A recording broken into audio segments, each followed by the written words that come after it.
Coronavirus en France, 940 marins positifs sur le Charles de Gaulle et son escorte. Un total de 940 marins ont été testés positifs au Covid-19 sur le porte-avions Charles de Gaulle et le groupe aéronaval qui l'accompagne, sur un total de 2300 personnes, a indiqué ce vendredi la directrice centrale du service de santé des armées, SSA. La contamination du porte-avions est un événement absolument majeur selon le Dr Marilyn Gigax-Généraux, directrice centrale du SSA, qui a témoigné devant la Commission des Affaires étrangères, de la Défense et des Forces armées du Sénat. Tous les membres des équipages ont été testés. 940 sont positifs, 645 négatifs, les autres ne sont pas encore connus. Le précédent chiffre faisait état de 668 cas positifs. Nous sommes et serons transparents, a affirmé la directrice, citée dans un communiqué de la Commission.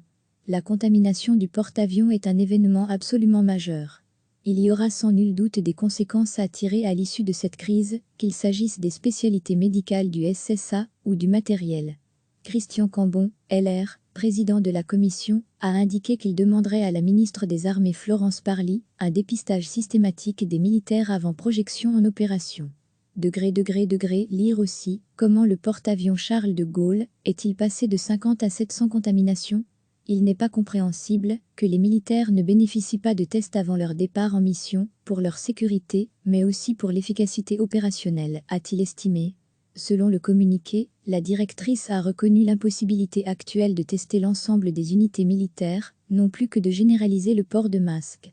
Le SSA répond présent à la hauteur de ses moyens, qui ne sont pas conçus pour répondre à un enjeu de santé publique à l'échelle de la nation, a-t-elle ajouté. Sur le porte-avions, 500 marins ont présenté des symptômes, 20 sont hospitalisés, dont un est en réanimation. Les marins testés négatifs sont en quarantaine en enceinte militaire. Le porte-avions nucléaire a rejoint le port de Toulon, ce dimanche avec 2 semaines d'avance sur son programme. L'origine de la contamination reste une énigme.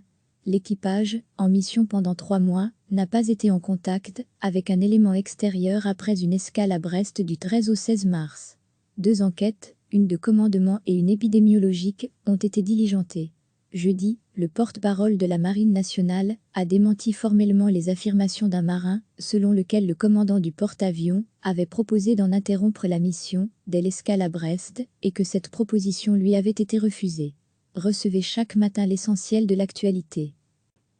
Un total de 940 marins ont été testés positifs au Covid-19 sur le porte-avions Charles de Gaulle et le groupe aéronaval qui l'accompagne, sur un total de 2300 personnes, a indiqué ce vendredi la directrice centrale du service de santé des armées, SSA. La contamination du porte-avions est un événement absolument majeur selon le Dr Marilyn Gigax-Généraux, directrice centrale du SSA, qui a témoigné devant la Commission des Affaires étrangères, de la Défense et des Forces armées du Sénat. Tous les membres des équipages ont été testés. 940 sont positifs, 645 négatifs, les autres ne sont pas encore connus.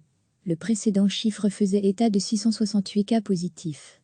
Nous sommes et serons transparents, a affirmé la directrice, citée dans un communiqué de la Commission. La contamination du porte-avions est un événement absolument majeur. Il y aura sans nul doute des conséquences à tirer à l'issue de cette crise, qu'il s'agisse des spécialités médicales du SSA ou du matériel. Christian Cambon, LR, président de la Commission, a indiqué qu'il demanderait à la ministre des Armées Florence Parly un dépistage systématique des militaires avant projection en opération. Lire aussi, comment le porte-avions Charles de Gaulle est-il passé de 50 à 700 contaminations? Il n'est pas compréhensible que les militaires ne bénéficient pas de tests avant leur départ en mission, pour leur sécurité, mais aussi pour l'efficacité opérationnelle, a-t-il estimé. Selon le communiqué, la directrice a reconnu l'impossibilité actuelle de tester l'ensemble des unités militaires, non plus que de généraliser le port de masque. Le SSA répond présent à la hauteur de ses moyens, qui ne sont pas conçus pour répondre à un enjeu de santé publique à l'échelle de la nation, a-t-elle ajouté. Sur le porte-avions, 500 marins ont présenté des symptômes, 20 sont hospitalisés, dont un est en réanimation. Les marins testés négatifs sont en quarantaine en enceinte militaire. Le porte-avions nucléaire a rejoint le port de Toulon, ce dimanche avec 2 semaines d'avance sur son programme. L'origine de la contamination reste une énigme. L'équipage, en mission pendant 3 mois, n'a pas été en contact avec un élément extérieur après une escale à Brest du 13 au 16 mars. 2 enquêtes, une de commandement et une épidémiologique, ont été diligentées. Jeudi, le porte-parole de la Marine nationale a démenti formellement les affirmations d'un marin, selon lequel le commandant du porte-avions avait proposé d'en interrompre la mission dès l'escale à Brest et que cette proposition lui avait été refusée. Cliquez sur s'abonner pour recevoir les dernières nouvelles.